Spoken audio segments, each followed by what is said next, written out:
حسبي ربي جل الله ما في قلبي غير الله نور محمد صلى الله لا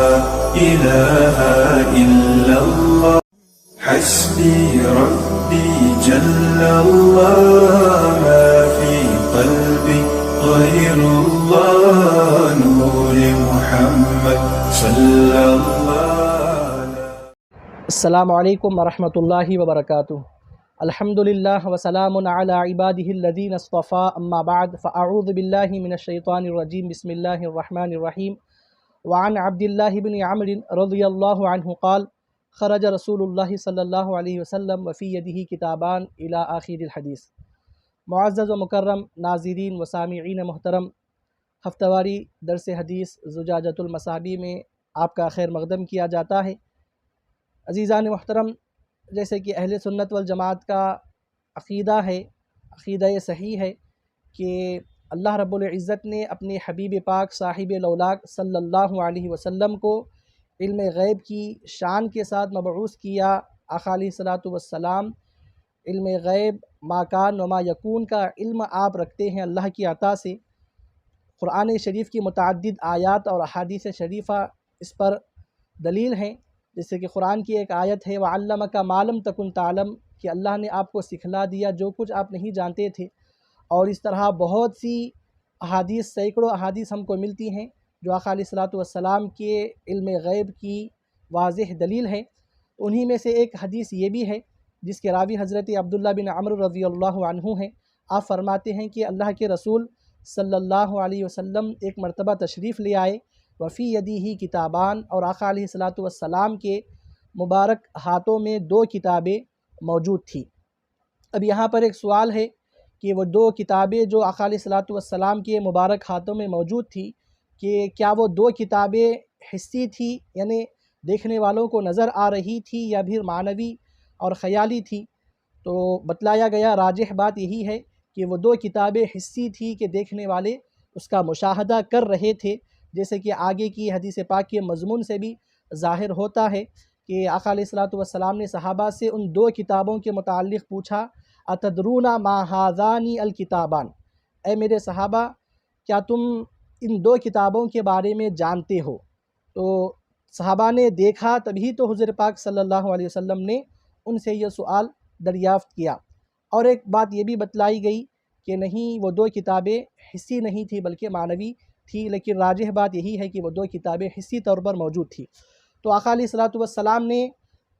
صحابہ سے پوچھا کیا تم جانتے ہیں کہ یہ دو کتابیں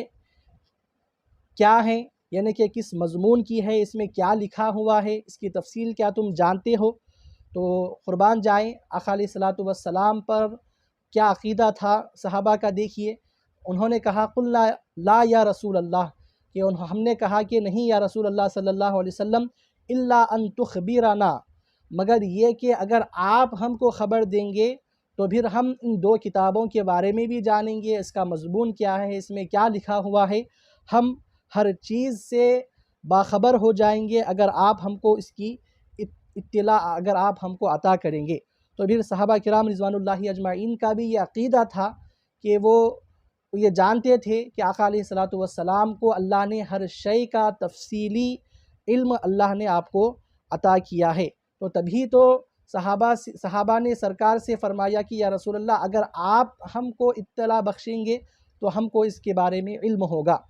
تو آقا علیہ الصلاۃ والسلام نے فرمایا فقال للذی فی یدہ الیمنی، تو آقا علیہ الصلاۃ والسلام نے اس کتاب کے متعلق، یعنی کہ اس کتاب کی شان اور اس کتاب کے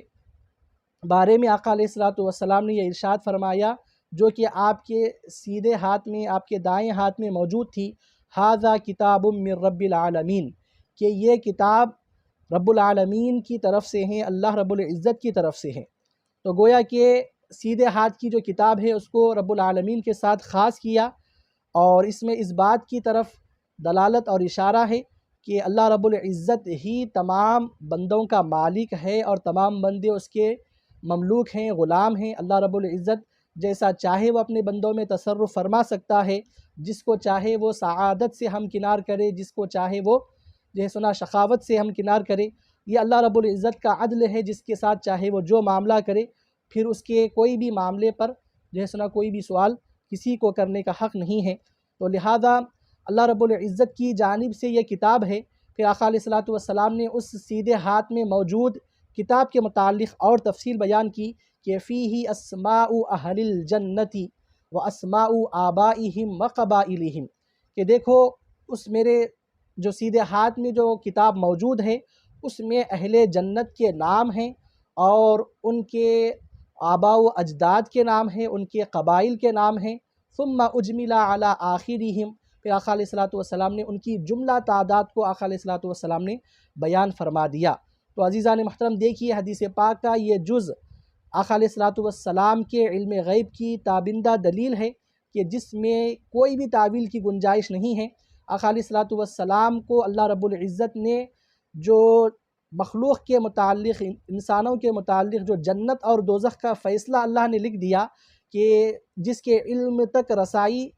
فرشتوں کو بھی نہیں ہے، لیکن اللہ رب العزت نے جو بندوں کی جو تقدیر ہیں، تقدیر مبرم ہیں، اللہ رب العزت نے اس کے متعلق آقا علیہ الصلوۃ والسلام کو باخبر کیا۔ تو تبھی تو آقا علیہ الصلوۃ والسلام تمام جنتیوں کے نام کو جانتے ہیں اور ان کے آباء و اجداد کے نام کو جانتے ہیں، اور یہاں تک کہ ان کے قبیلہ یعنی کہ جملہ پتہ ان کا آقا علیہ الصلوۃ والسلام کو ہے کہ ہر قسم کی تفصیل جو جنت میں جانے والے ہیں آقا علیہ الصلوۃ والسلام اللہ کی عطا سے وہ رکھتے ہیں۔ پھر آقا علیہ الصلوۃ والسلام نے ان کی جملہ تعداد کو بیان کر دیا، فلا یزاد فیہم ولا ینقص منہم ابدا، اور یہ بیان کیا کہ اب ان میں نہ کسی کا اضافہ کیا جائے گا اور نہ ہی ان میں سے کسی کو بھی جو ہے سنا کم کیا جائے گا۔ یعنی اللہ نے جو لکھ دیا وہ تقدیر مبرم ہے۔ اللہ رب العزت کی کلمات کو، اس کی تقدیر کو بدلا نہیں جا سکتا، ان میں کسی قسم کی کمی بیشی نہیں کی جا سکتی۔ تو اب قرآن کریم کی جو آیت ہے یمحو اللہ ما یشاء ویثبت، تو اس کا کیا معنی ہے؟ جبکہ حدیث میں تو بتلایا گیا کہ ان کے ناموں میں نہ اضافہ ہوگا نہ پھر اس میں کچھ کمی ہوگی، تو بتلایا گیا کہ یمحو اللہ ما یشاء ویثبت کا یہ معنی ہے کہ ہر انتہا کی ایک مدت اللہ نے مقرر کی ہے، تو پھر جس کسی کی بھی انتہا ہو جائے گی، ان کے وقت کی انتہا ہو جائے گی، تو پھر اللہ رب العزت ان کو میٹ دے گا، اور جس کسی کی بھی مدت باقی رہے گی تو پھر اللہ رب العزت ان کو باقی رکھے گا، ان کو ثابت رکھے گا۔ تو یمحو اللہ ما یشاء ویثبت کے یہ معنی ہے کہ ہر چیز کی انتہا کی ایک مدت ہے، مقررہ وقت ہے، تو جس کا بھی وقت ہو چکا، مدت ہو چکی، تو اللہ ان کو میٹ دے گا، اور جن کا وقت باقی ہے اللہ ان کو باقی رکھے گا۔ تو لہٰذا آیت مبارکہ کے مفہوم پر کوئی اعتراض نہیں ہے۔ پھر آگے آقا علیہ الصلوۃ والسلام نے ارشاد فرمایا ثم قال للذی فی شمالہ، پھر اس کتاب کے بارے میں جو کہ آقا علیہ الصلوۃ والسلام کے بائیں ہاتھ میں موجود تھی، تو اس کے بارے میں آقا علیہ الصلوۃ والسلام نے فرمایا ھذا کتاب من رب العالمین فیہ اسماء اہل النار و اسماء آبائہم و قبائلہم ثم اجمل علی آخرہم، کہ اس میں بھی اہل دوزخ کے، اہل نار کے نام ہیں، ان کے آباء و اجداد کے، یہاں تک کہ ان کے قبائل کے۔ پھر آقا علیہ الصلوۃ والسلام نے اس کی پوری تفصیل جو ہے سنا آقا علیہ الصلوۃ والسلام نے بیان فرما دی، ان کی جملہ تعداد کو بیان فرما دیا، فلا یزاد فیہم ولا ینقص منہم ابدا، اور یہاں پر بھی وہی جملہ ارشاد فرمایا کہ ان میں سے کسی بھی چیز میں نہ اضافہ کیا جائے گا، ان میں نہ ہی ان میں کبھی بھی کچھ کمی کی جائے گی۔ فقال اصحابہ، تو آقا علیہ الصلوۃ والسلام کے صحابہ نے آقا سے فرمایا ففیم العمل یا رسول اللہ، جیسے کہ گزشتہ حدیث میں بھی تھا کہ جب تقدیر سبقت کر گئی تو پھر ہمارے عمل کا کیا فائدہ ہوگا۔ تو یہاں پر بھی اسی نوعیت کا سوال صحابہ نے کیا، تو یا رسول اللہ صلی اللہ علیہ وسلم پھر ہم عمل کس لیے کریں؟ ان کان امر قد فرغ منہ، کہ جب معاملہ ایسا ہے کہ اللہ رب العزت جب اس معاملے سے فارغ ہو چکا، یعنی کون جنت میں جانے والا ہے، کون دوزخ میں جانے والا ہے، جب یہ فیصلہ لکھا جا چکا ہے تو پھر ہمارا عمل کا کیا فائدہ؟ اللہ نے جس کو جنتی لکھا ہے بالآخر وہ جنت میں جا کر رہے گا، چاہے اس کا جو عمل ہو، اور اللہ نے جس کو دوزخی لکھا ہے تو پھر بالآخر وہ دوزخ میں جا کر رہے گا، چاہے اس کا جو عمل ہو۔ تو آقا علیہ الصلوۃ والسلام نے اسلوب حکیم کو اپناتے ہوئے، جو علم بلاغت کا ایک فن ہے، آقا علیہ الصلوۃ والسلام نے ان کے سوال کے جواب کو پھیر دیا، اور آقا علیہ الصلوۃ والسلام نے یہ جواب دیا کہ انہوں نے جو سوال کیا تھا ہمارے عمل کا کیا فائدہ، ہم عمل کس وجہ سے کریں، تو آقا علیہ الصلوۃ والسلام نے ان کے جواب کو پھیر کر آقا علیہ الصلوۃ والسلام نے کیا جواب عنایت فرمایا کہ سددوا وقاربوا، کہ تم اپنے اعمال کو درست کر لو، تم اپنے اعمال کو درست کر لو اور طریق حق پر تم گامزن ہو جاؤ۔ یعنی کہ اللہ رب العزت نے جو فیصلہ کرنا تھا وہ ہو چکا، لیکن اس کی وجہ سے اس پر بھروسہ کر کر، اس پر تکیہ کر کر نہ رہا جائے گا، بلکہ تم اپنے اعمال کو سدھارو، اپنے نیتوں کو سدھارو، طریق مستقیم پر تم گامزن ہو جاؤ۔ وقاربوا، اور تم اللہ کے قرب کو طلب کرو، اللہ کی اطاعت کو طلب کرو، جتنی اللہ نے تم کو طاقت دی ہے تو پھر اس طاقت کو استعمال کر کر تم اللہ کے قریب ہونے کی کوشش کرتے رہو۔ وَإِنْ عَمِلَ أَيَّ عَمَلٍ وَإِنَّ أَصْحَابَ النَّارِ فَإِنَّ صَاحِبَ الْجَنَّةِ يُخْتَمُ لَهُ بِعَمَلِ أَهْلِ الْجَنَّةِ۔ آقا علیہ الصلوۃ والسلام نے ارشاد فرمایا بے شک جو صاحب جنت ہے، یعنی کہ جو جنت میں جانے والا ہے، یختم لہ بعمل اہل الجنہ، تو اس کا جو خاتمہ ہوگا وہ اہل جنت کے اعمال پر ہوگا۔ وَإِنْ عَمِلَ أَيَّ عَمَلٍ، اگرچہ کہ وہ ساری زندگی جو کچھ چاہے وہ عمل کرتا رہا ہوگا، لیکن جو آخر میں جنت میں جانے والا ہوگا، آخری وقت میں اس کے اعمال جو ہوں گے وہ جنتیوں کے ہوں گے۔ وَإِنَّ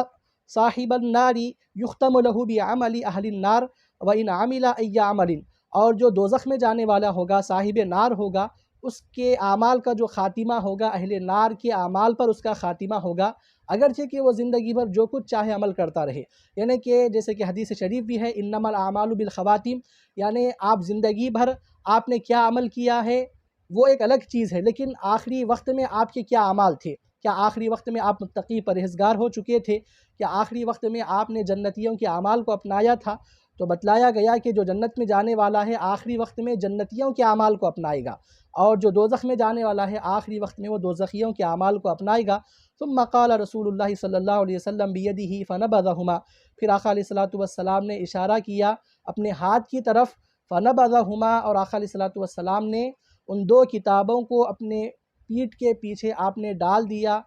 نبذہ کے اصل معنی آتے ہیں پھینکنے کے، تو لہٰذا وہ دو کتابیں کہ جن میں جنتیوں کے اور دوزخیوں کے نام تھے، تو لہٰذا اگر اس کا لفظی ترجمہ بھی اگر کیا جائے گا تو یہاں پر کہ آقا علیہ الصلوۃ والسلام نے ان دونوں کتابوں کو پھینک دیا، تو یہاں پر اس کا ترجمہ اہانت کے طور پر نہیں کیا جائے گا، بلکہ آقا علیہ الصلوۃ والسلام نے ان دونوں کتابوں کو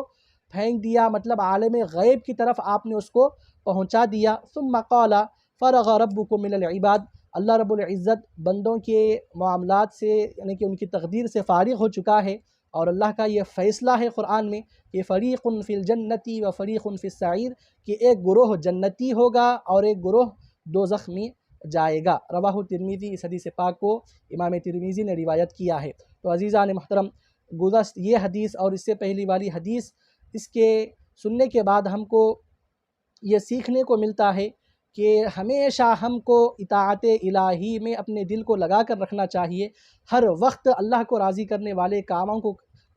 کام کرنے کی کوشش کرنا چاہیے، کیونکہ نہیں معلوم کہ ہمارا آخری وقت کیا ہوگا۔ ہر گزرنے والے دن کے ساتھ ہم اپنے قبر کے گڑھے کے قریب ہوتے چلے جا رہے ہیں، نہیں معلوم کہ ہمارا آخری دن کیا ہوگا، تو اسی لیے ہر وقت ہم کو خائف رہنا چاہیے، ہر وقت ہم کو خوف الہی اپنے اوپر طاری رکھنا چاہیے، تاکہ ہم جو ہے سنا ہمیشہ اللہ کی اطاعت میں اپنے آپ کو لگائے رکھے اور ہمارا خاتمہ اچھا ہو، اور ہمارا نام بھی ان خوش نصیبوں میں ہو کہ جن کے نام اللہ نے جنتیوں کے فہرست میں لکھا ہے۔ یہ چند باتیں آپ حضرات کے سامنے بیان کیے گئے۔ آخر میں اللہ سے دعا ہے مولا کریم ہم کو دنیا و آخرت کی تمام نعمتیں اور سعادتیں عطا فرما، آمین و